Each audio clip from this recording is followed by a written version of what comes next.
Hey everybody, before we start our video, I just wanted to tell y'all that are not subscribed, might watch my channel, or if you're watching it for the first time, make sure and subscribe. There are some huge changes that are going to be coming here at the homestead over the next few months, and some will be good, some will be interesting, some not so good. I'll be putting information out as I can, but you won't want to miss a minute, and going to be a lot going on. So with that being said, make sure and subscribe, and on to the show. What's going on, everybody? Welcome to the Best Family Homestead. So if you've been following my channel, you know I'm working on this big complete shop cleanup and reorganization, so I can get some fun stuff done, and a lot of that is my fun stuff. So this side's not going to be nearly as bad as the other side was. It looks bad, but a lot of it's big stuff, and a lot of the stuff that's over here is going to be getting sold. So what I'm going to do and start with is, I was going to put all that wood in this shed, but there's a lot more than I really remembered. So to be able to put like all the big tools and stuff in there in the dry, where I've got it all weatherproof, there's no way I'd be able to fit the wood in there too.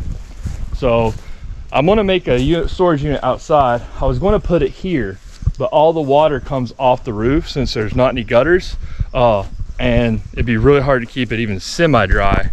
So I'm going to use this spot on the back side, and it'll be a good spot to build a platform and have somewhere to put all that wood. I'm going to put a tarp on the ground, make my crate or my pallet, and then put all my wood on it, another tarp over top, and then some tin, and that'll be good for now. And then eventually down the road, once I get the rest of the shop cleaned up, some other projects knocked out, I'll build like a lean-to on the side of this, and cover it with tin, and probably even pour a little pad or something, concrete pad, to keep the moisture at bay. So by putting the wood over there, it does two things. I don't have to move it 3 times. I'll just have to move it twice, because I'll move it from over there to behind there, to behind the shed, build the lean-to, and then move it underneath the lean-to. Well, I guess I need to start rounding up the wood and making the pallets I need to start getting that wood moved.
Okay, so finally got everything where I can start moving the wood. And one of the reasons it took a few minutes was instead of just pulling it out, since I had places to put stuff, I was trying to put it away as I went. Like I said, there wasn't that much stuff in this side. There's still a couple other things that need to come out, but they're not going to be, you know, it's all big stuff. It's not going to be a problem. And trying to go through my wood, start with the oak, big oak over here, and then I've forgotten completely about having all of that oak that we cut for, I don't even remember, years ago, cut for something. Definitely be used. But a lot of you guys have mentioned stuff about epoxy. I know I've said it on videos. I think some people didn't catch it. Well, this is one of those cool cherry pieces I was telling you about. And Aaron goofed up. This was one of the ones that I started doing before I had a whole lot of experience. And you see all this run here? What happened was one of my coats of epoxy, I did not get mixed sufficiently, or my ratio was off, so it didn't harden. And so I don't think there's any way I can fix this. I've tinkered with it a time or two to try and fix it, but you can see it's still gummy. I can't sand it. Kind of ruined it. But I'll show you, I can still show you what it would have looked like if I had hit it right.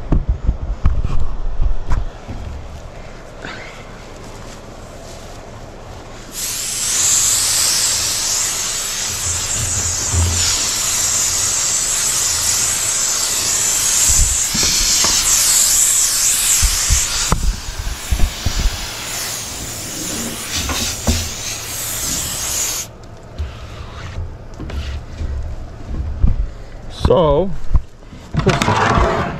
if I had managed to get the mixture right, you can see how cool it would have been. This is still slightly transparent, not enough light, but it would let light in through the bottom, and all the cracks are filled. And what kills me more than anything is it's such a pretty piece of wood. And I mean, just phenomenal. And I used silvers and coppers, so you can really see the copper pop up here, which I thought was really cool against the wood or the bronze of the cherry. And I may, you know, I don't think I can toss this one yet. I may just try and scrape and see if I can sand it flat and leave it kind of where it's at. And then, like I was saying, I don't usually like doing a flood coat of epoxy, but I might do a flood coat of epoxy on this, because then it'll seal all that stuff in.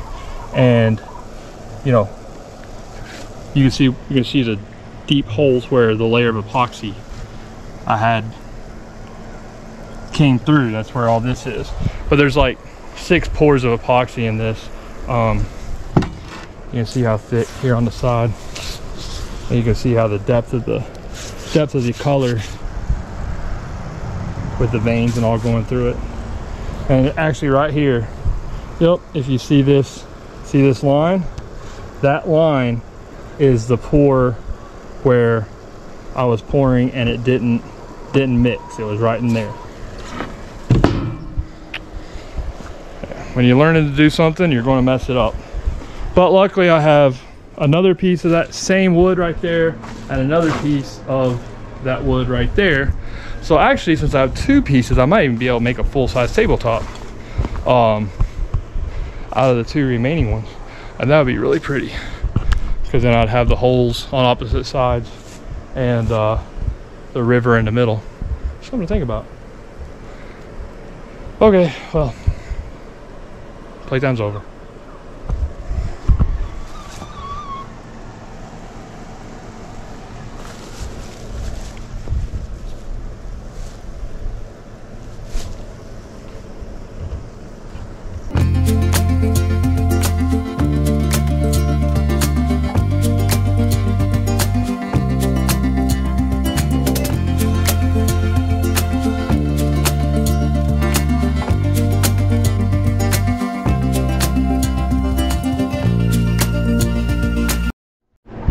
All right, you can see Aaron has a little bit of a hoarding issue when it comes to my wood. So these are all really cool. Like that piece is a phenomenal walnut. This is oak, pin oak, more walnut, more walnut. These are all big 3-inch live oak slabs, and these will be phenomenal turned into a big table.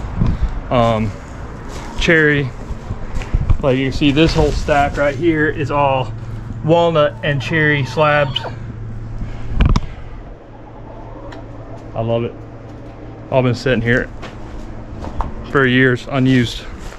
That's going to change. That is going to change. I'll have to work on it in.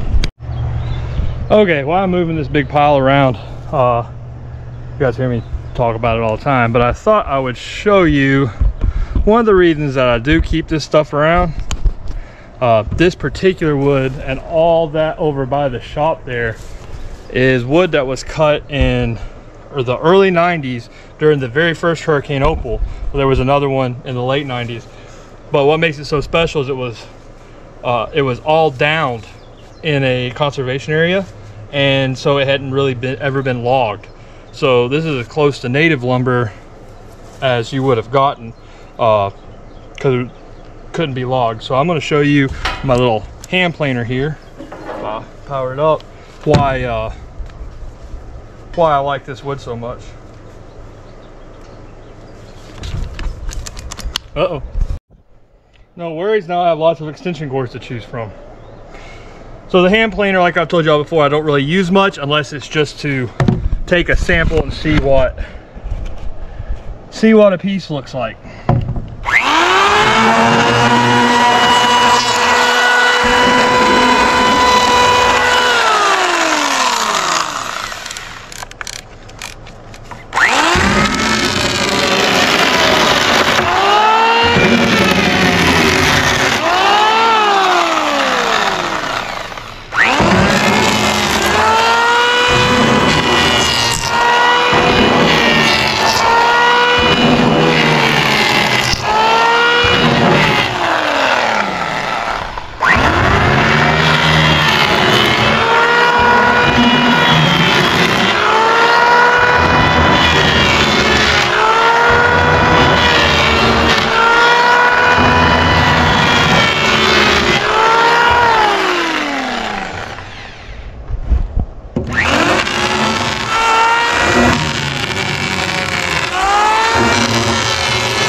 So if you know anything about wood, looking at this grain, you will not find grain like this in the oak, like lumber furniture section of Lowe's or Home Depot. There's no such thing as grain this tight. And both of these are red oak. And it's dry and begging to be used. So probably won't be too awful soon that I use this, because these are for special projects. But that is and that's just one run with a cheap hand planer with dull crazy blades. That stuff is absolutely phenomenal when it gets all sanded down. Okay, I gotta stop playing now.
I'm a happy guy. So I should have been moving all this there, and I was looking down, I'm like, what in the heck is all that? What are those slabs? I couldn't remember. And that's not since it's been sitting here. Right, so this was a really old dead cedar tree, and I brought it back because this will make beautiful epoxy filled furniture. Absolutely phenomenal with the live edge. You can see some of the cool live edge stuff right there. And even though it was dead when we cut it, and we cut it back in probably 2017, still smells really good.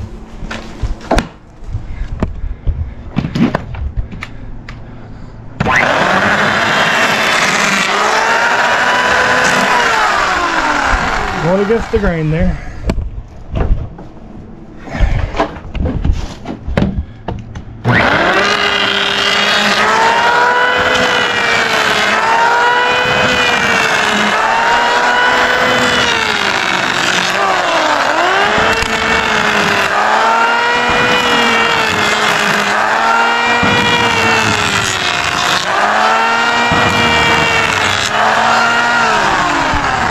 These knots go every which way.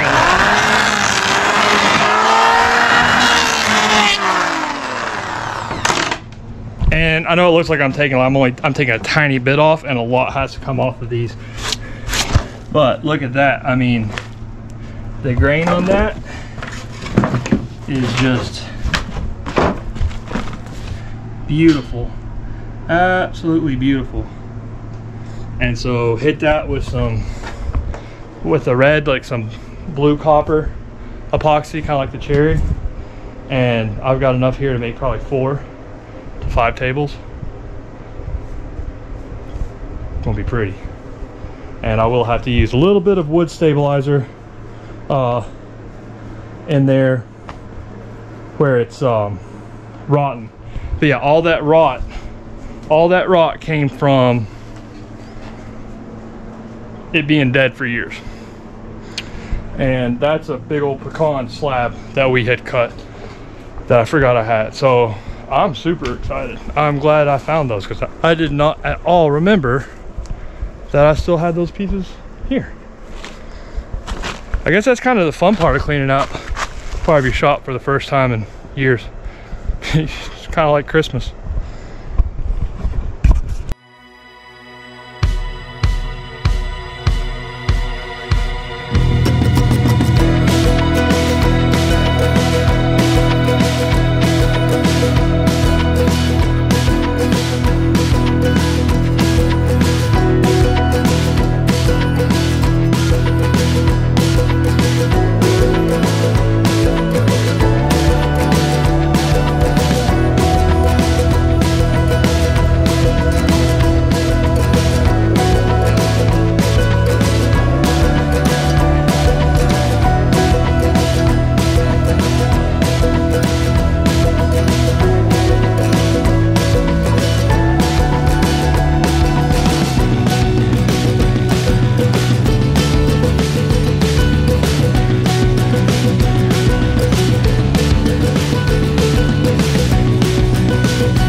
we got the first part done. We got the yoke. The other stuff will be a little bit harder to move, but it won't take nearly as long because it's all big pieces. You can see this little pile of junk and wood here. I've made very good headway on that just today with my little turbo burn barrel running, and I have not emptied this thing out. That's all the ash we have in there from that big old pile so far. Like I'm saying, that hooking that vacuum cleaner up, making it turbocharged, does wonders for your burn efficiency and quickness. Still got to get in here. I'm gonna cover this wood back up. Had a tarp on it earlier, and this wood's a mess, but like I said, it's gonna be much easier to put on top of that stack tomorrow. Won't take too long, and then we can start getting the rest of this all either trash, yard sale, or the place that it calls home. And we are almost ready to get into the big shop. Thank goodness.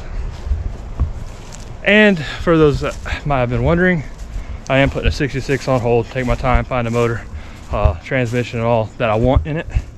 So old girl's just gonna have to get parked for a little while. She might go in that under there, just put it out of the way. So oh well. All right guys, well, make sure and like, subscribe, and share, and thanks for watching.